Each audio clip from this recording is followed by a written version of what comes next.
everyone. I'm gonna wait until a few more people join. Hope everyone is having an amazing time with their Tuesday so far. Sorry, I accidentally turned it around. This is my first live video, if you can't tell. Okay. All right. So we're gonna get Jay on here. 1 second.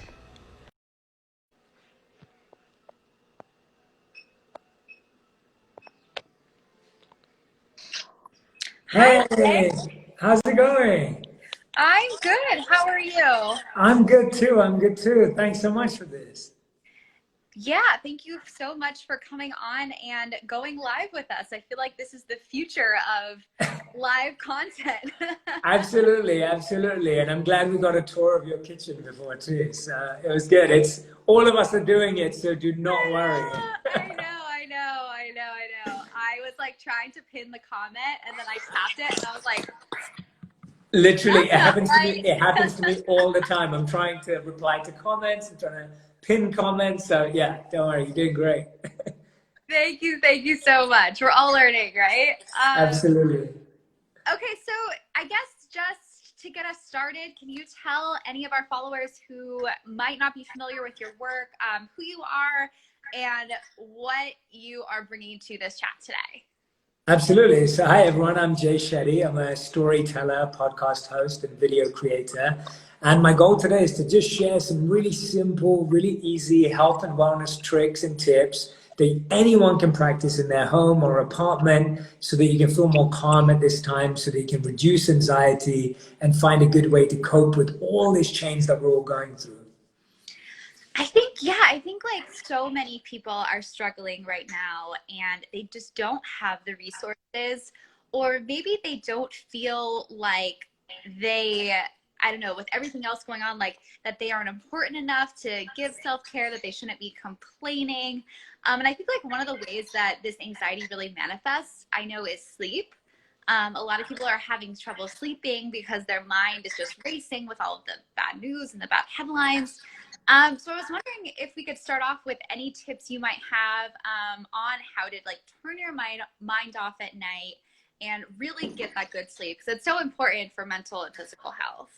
You're spot on. Sleep's, the most important thing, and it's also the simplest, hopefully, but sometimes it can be really tough for people. So ideally, we've all heard this before, but make sure that you're switching off your devices 1, maybe 2 hours before you get into bed, especially consumption of news or anything negative. And maybe try read before going to bed, reading from a book that you love, some poetry, a fiction book, whatever it may be, something to get your mind to escape and also to naturally relax it out. Those are just great ways of, it's usually what we do before sleep that affects our quality of sleep or lack of sleep. And so change what you're doing in your evening routine. You could maybe have a bath before you go to bed. Maybe you can light a candle that relaxes you, or pick up a book that calms you. And those are much better, more natural ways to fall asleep. Yeah, I see a comment here from Kay, and she has a good question.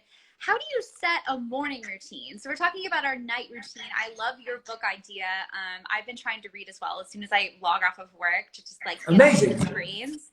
But how do you set a good morning routine to get that good mental health and clarity to go on with your day? Yeah, absolutely. So I think there's 4 aspects to a good morning routine. And again, anyone can do this anywhere. And it's the acronym TIME. So the T stands for thankfulness.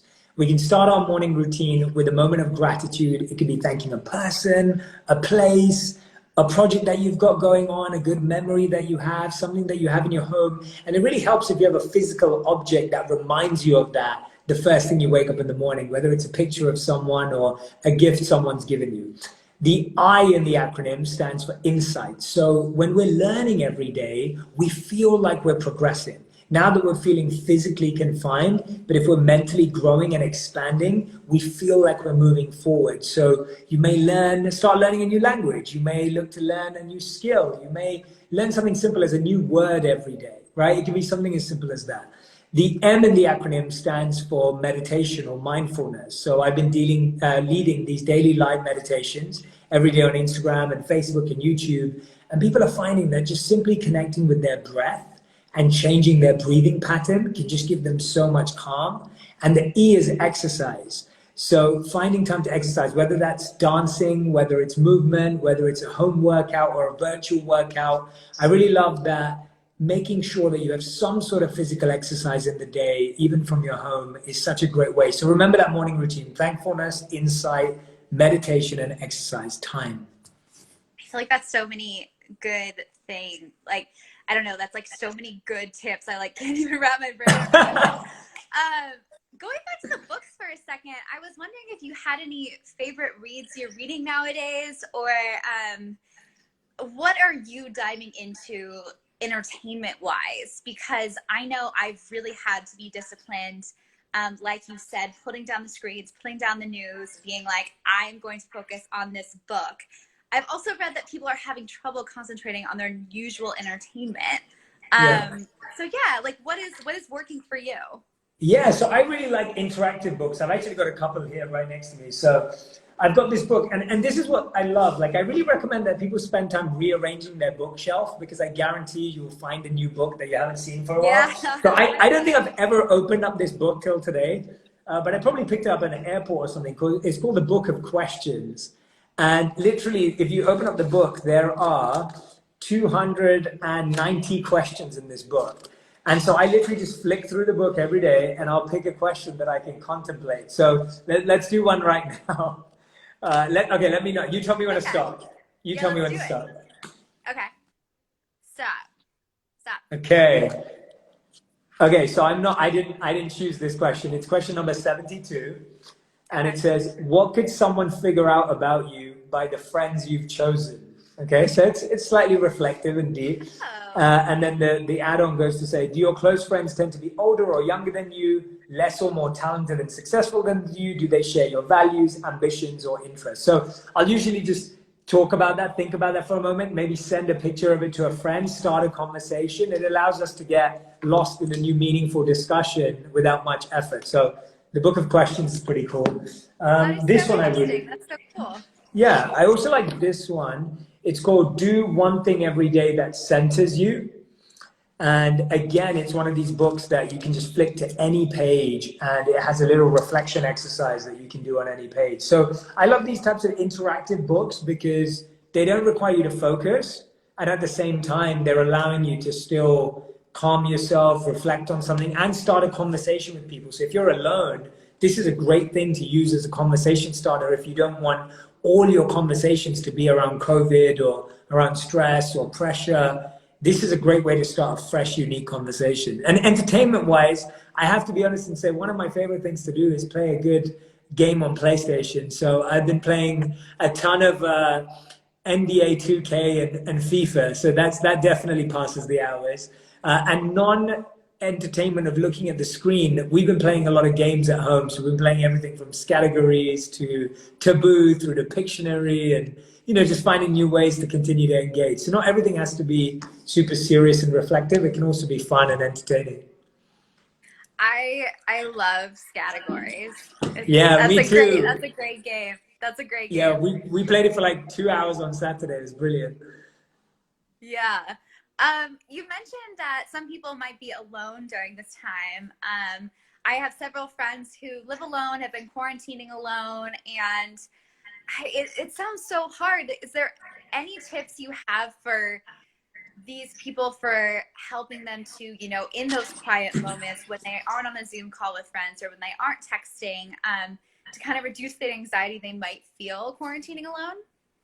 Yeah, absolutely. So I know that a lot of people are indoors at the moment, and I've been sharing with a few people that in our society, we talk about being alone or loneliness as a weakness. And so we've always envisioned that being alone is a bad thing. It's almost like you're not popular if you're alone, or, when you didn't grow up with a lot of friends, it was always seen as a negative thing. But actually, there's a strength of being alone. There's a power in being alone as well. And that's about falling in love with your own company. And so what I'd recommend is that if you are alone, finding something that you can get obsessed with learning, whether it's learning to cook, whether it's learning a new skill, whether it's doing an online course, whatever it is, something where you feel that you're growing on your own and you start falling in love and getting that sense of confidence in your own company is a great place to start.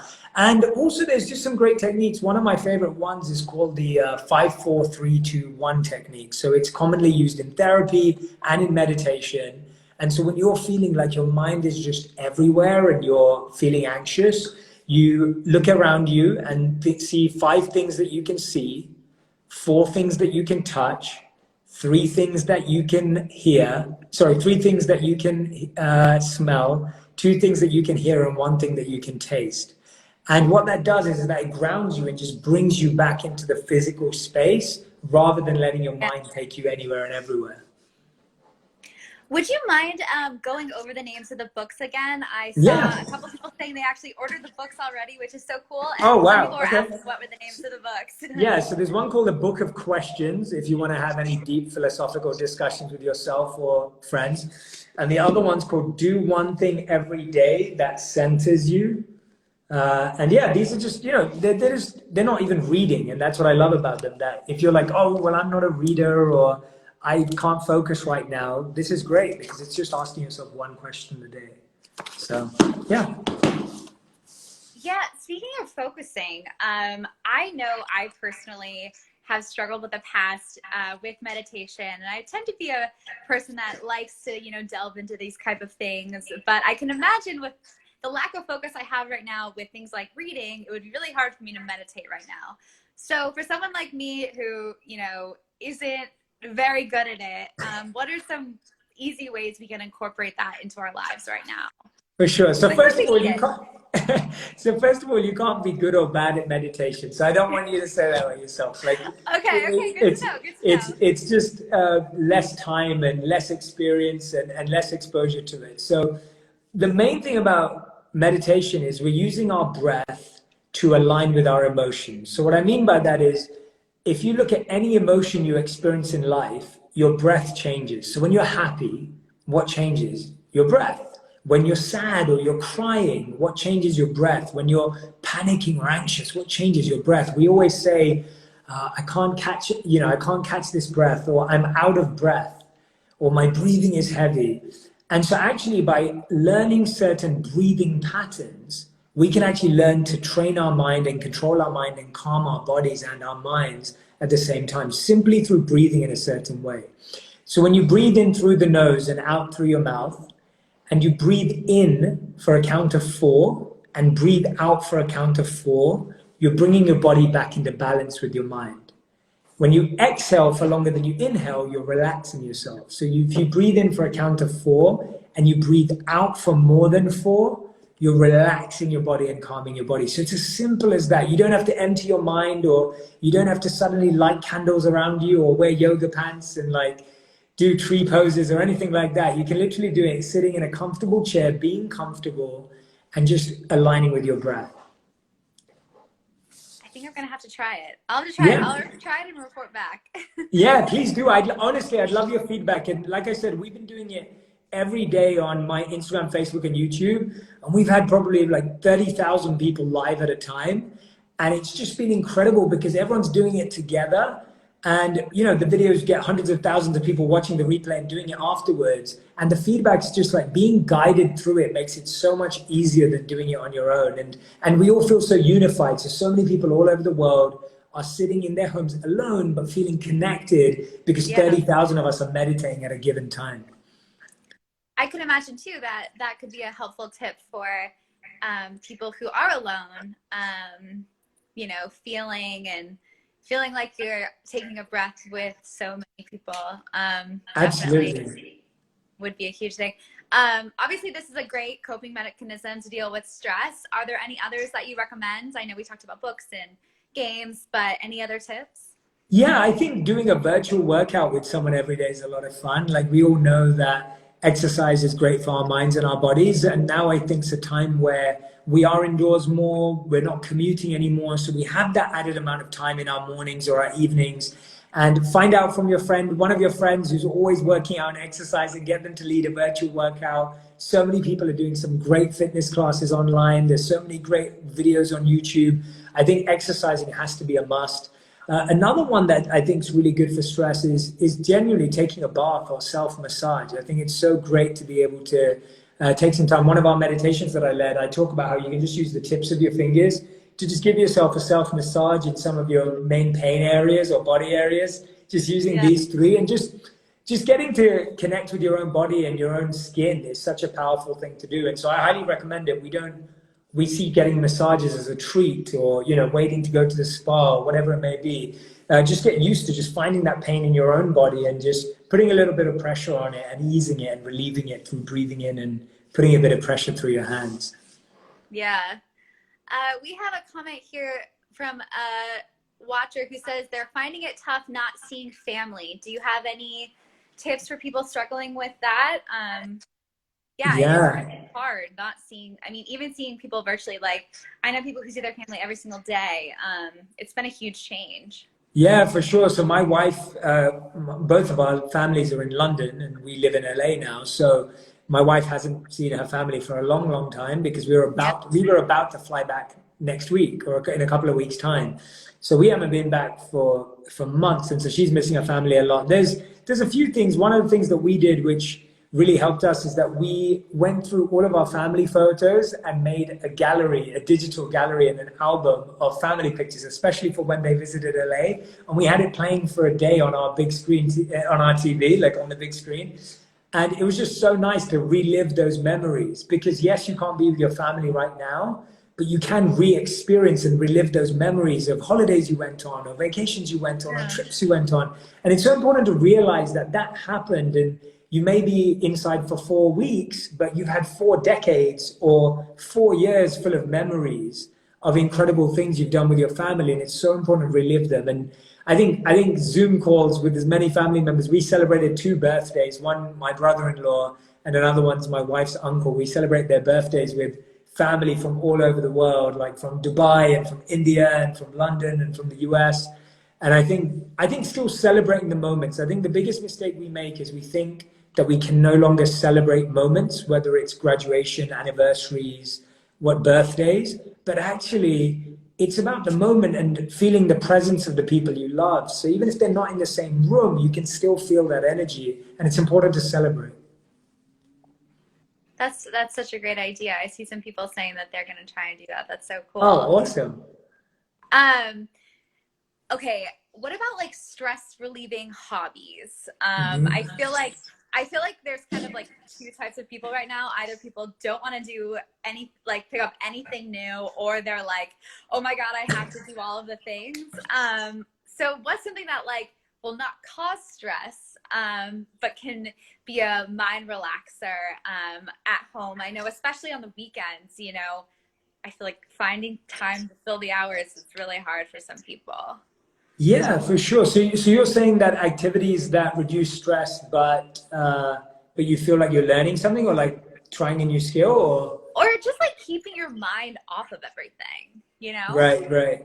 Yeah, I think a good way to keep your mind off everything is genuinely trying to pick up something that doesn't stress you out, but gives you a chance to explore something new. I've seen a lot of people try and learn how to cook, and they've really enjoyed it because you're making the most of the ingredients you have. No one's judging whether it's a good meal or not. I can see a lot of people getting creative through digital media. I'm seeing so many people get really creative on TikTok. I just saw this amazing video of this. I don't know if you saw this. It was almost like TikTok romance. So this guy saw a girl from his balcony. Yeah. And it's awesome, you know. It's like, for anyone who doesn't know, this guy saw this girl. I'm going to be sharing it tomorrow, but this guy saw this girl on this balcony, and he saw her dancing, probably making a TikTok video. So he got his drone out and he wrote his number on this drone and he sent it to her. And so I feel like we can get so creative with a blog, with a YouTube channel, with that website you've always wanted to do, that business plan you've always wanted to create.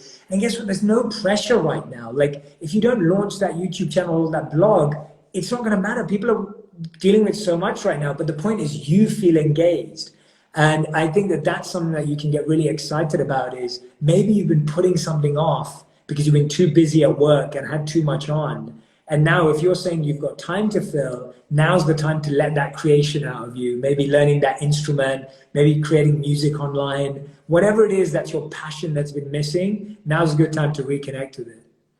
Yeah, 100%. I'm seeing some people ask how they can find your meditation, and I feel like that's a great note to end this live on.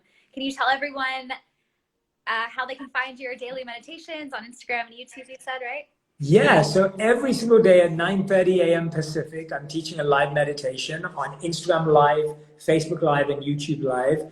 And if you miss the live and you want to do it later on, you can find them all archived on my YouTube page, Jay Shetty. So you can go to YouTube and you can find they're all there, 20 days of live meditation, and you can go day 1, day 2, day 3, and go through all of them. They've all been stored there for you as well. And thank you so much for this conversation. It was so nice to discuss all these topics with you, and you definitely helped me share a lot more ideas that I haven't been sharing so much as well. So I'm really happy that you were able to spark a lot of creativity in me. Yeah, thank you so much. And thank you everyone for tuning in, and let us know if you're trying any of these things and we will read them, and hopefully we can spark some great discussion in the comments as well when we upload it to IGTV. All right, Jay, thank you Absolutely. so much. Awesome. No, thank you. Take care and have a great week. Take care, everyone. Bye, Thank you so everyone. much for your questions. Thanks. Bye. Bye.